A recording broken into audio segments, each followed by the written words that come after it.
Have you ever wondered what it would be like to be left-handed? I know the answer is absolutely not.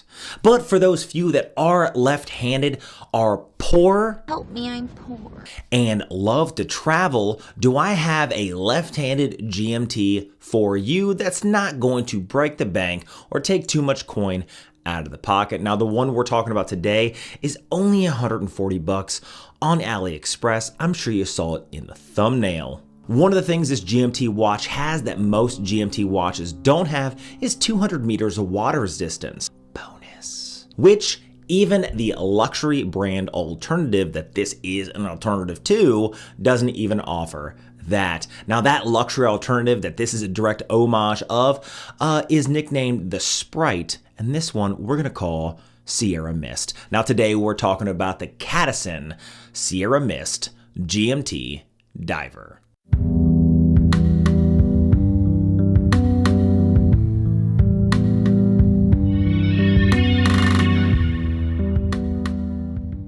Now, if you guys haven't seen my other Cadisen video I just released, I will link it right here. In that video, I explained why you should always buy an homage first to the luxury alternative that this is an alternative to. And that's because you just don't know if you're gonna like the watch or not. This Cadisen offers a lot of bang for a buck. 316L stainless steel, really good finishing, sapphire crystal, a true 2.5 times magnification Cyclops, and it also has a GMT function. Now, the GMT function isn't a true GMT function. We'll get into that in another video that's going to be released in a few days about what's a true GMT and what's not a true GMT, but it does offer a 24-hour hand that gives you a second time zone, basically a GMT. Now, the one thing that I do love about this watch is it does offer 200 meters of water resistance, so it's more of a dive watch along with a GMT travel watch.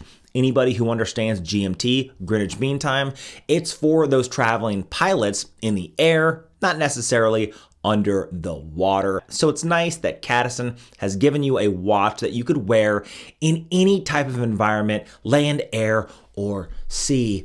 Now, I've heard that before. Where does that come from? Oh yeah, the Navy SEALs.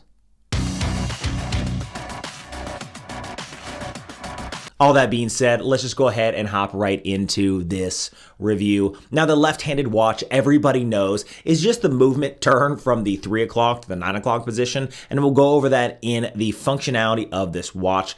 All that being said, it is nice that there is an option for those who are left-handed or prefer to wear their watch on their right hand, because that's kind of how it goes, right? If you're right-handed, you wear it on your left hand because of all the movement and writing you do with your right hand. Same thing if you're left-handed, you wear it on the right hand. A lot of lefties in the past have been left in the cold like the red-headed stepchilds that they are, and they are left with no other options than a right-handed watch that's worn on their opposite hand, and you have things like the crown that digs into your skin. It's just not very comfortable. So it's good that Cadisen has gone out of their way to create a watch that a lefty can wear. Now let's get into the specs of this watch. This watch is 40 millimeters in diameter, has a lug to lug of 48 millimeters, a case thickness of just over 13, and a lug width of 20 millimeters. So if you'd like, you can put a chase strap on this. We're gonna try a chase strap at the very end. ChaseStraps.com, my own personal watch strap company, link down in the description, as well as a link to the AliExpress page if you're interested in picking up this $139 GMT dive watch. The bezel around the outside is 120 click unidirectional bezel, and it does have 24-hour markers around the outside. This is a ceramic bezel, so it's not gonna scratch, it's not gonna ding up, and the color is not gonna fade, so it's gonna look newer for a lot longer. Just the pure fact that they offer these high quality materials in a watch that's under 140 bucks, it's really hard to beat a watch like this as a first watch over the $15,000 alternative. The dial is a nice deep black, and the indices are exactly what you'd expect on a direct homage. Mercedes hands and a green GMT hand. Inside is an NH35 that's been modified with a GMT function, which is a workhorse movement. beating at 21,600 vibrations an hour. So it's not a high beat movement, but it is still a, like I said, workhorse movement. It's in a lot of watches, especially watches that are sub $300 because of its reliability. This is plus or minus 15 to 25 seconds a day. So it's not highly accurate. It's definitely not cost certified with plus or minus 2 seconds a day, but it's going to do the job.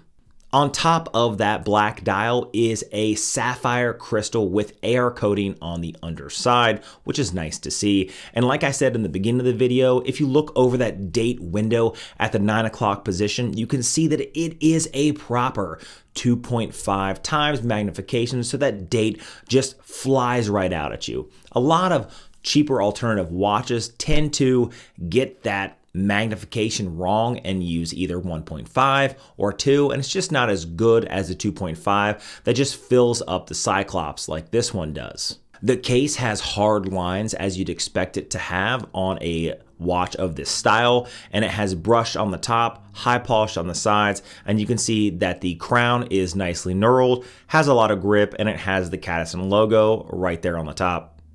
Not just the finishing on the watches are amazing because the brushing is quite nice, the high polish is also quite nice, the sharp lines of the case is right on point, but what I love is the bracelet. A lot of companies will tend to cheapen out on the bracelet. Cadisen isn't one of them. They have solid inlinks, which is nice to see, and it has an oyster style bracelet that tapers from 20 all the way down to 16. Now, the taper is quite nice, and one of the things that I do love about the bracelet is the fact that they use screw pins in their links. So they provide a small screwdriver to do the link adjustments. They're not just push pins, they're screws. It's really good to see on these cheaper watches, these more affordable watches, because even watches that are $300-400 still use push pins in some instances. This has a proper milled clasp with a fold-over locking clasp, and you open it up, and on the inside you can see that it has a glide lock style micro adjustment on the inside of the clasp, which is really good to see. That means if you live in a hot climate and your wrist is swollen and you go into something cold like an air-conditioned building and your wrist shrinks, no longer are the days when the watch just falls around your hand, but you can take it off and micro adjustment on the fly. It's really good to see, especially at a price point of $140.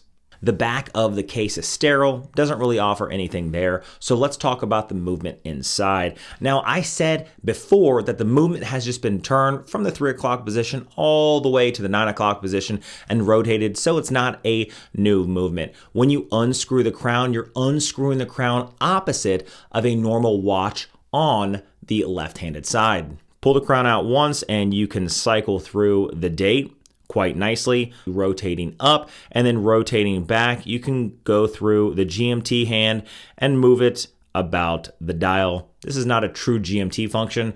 We'll get into the true GMT function in a video, just a couple videos after this, where I'll show true GMT watch to standard affordable GMT watch like this one. But you have the ability to change that 24-hour hand at will. Then you pull it again and you can change the time. Now, one of the things about the NH35 is it doesn't have a quick turnover date. So as you near that 11 o'clock, you can see the date slowly starts changing over. And then as it reaches about midnight, it pops over fully. A lot of watches in the affordable range do this exact same thing. It's not just the NH35, it could be a Miyota. A lot of them do this at this price range. Like I said, the knurling on the crown is quite nice, very grippy, and so is the grip on the bezel. Very nice clicks. I don't like the fact that it only has a unidirectional bezel. I understand why they did, because generally you're going to use the same case, the same bezel in a wide range of watches. Just because it's a GMT watch, which should be multi-directional, which means you can turn it one way and then turn it back the other way for that time adjustment. But they're using a dive watch case with a dive watch bezel. Again, all this is price cutting. This isn't a deal breaker for me. Again, it's like this on a lot of watches. When you toss it on the wrist, it fits like any watch that's 48 millimeters lug to lug on my 7.5-inch wrist. Right now I have it on my right wrist, which just doesn't feel right to me because I've been wearing watches for over 15 years on a regular basis. And of course, I always wear them on my left wrist because I'm right-handed. So to me, this feels a little odd. But when I put it on my left wrist, I think it's kind of funny and quirky because it's backwards. So even if you want this watch because it has a little bit of quirkiness to it, and it's just slightly different, right? It's a little eye-catching because it's not what you'd expect. You could always get this watch even if you're not left-handed.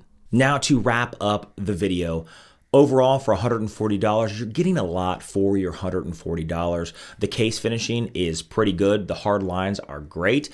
The bracelet is done very nicely, properly milled with a micro adjustment on the inside of the clasp, which is always good to see. 200 meters of water resistance, sapphire crystal, 316L stainless steel, an NH35 with a GMT function, 24-hour hand function. I think that you'd be hard-pressed to find a watch that offers the same in a similar price point.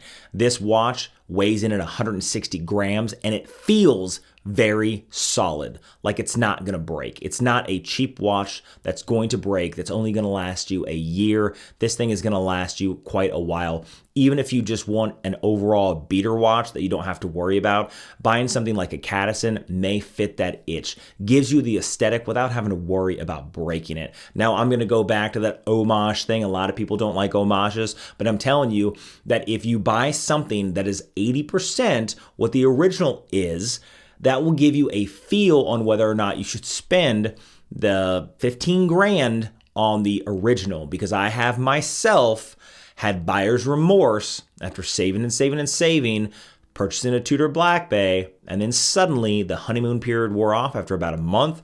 I never wore it again, and then I sold it at a discount because it's a Tudor Black Bay, right? It wasn't a Rolex, it was a Tudor Black Bay, so I couldn't get what I bought for it.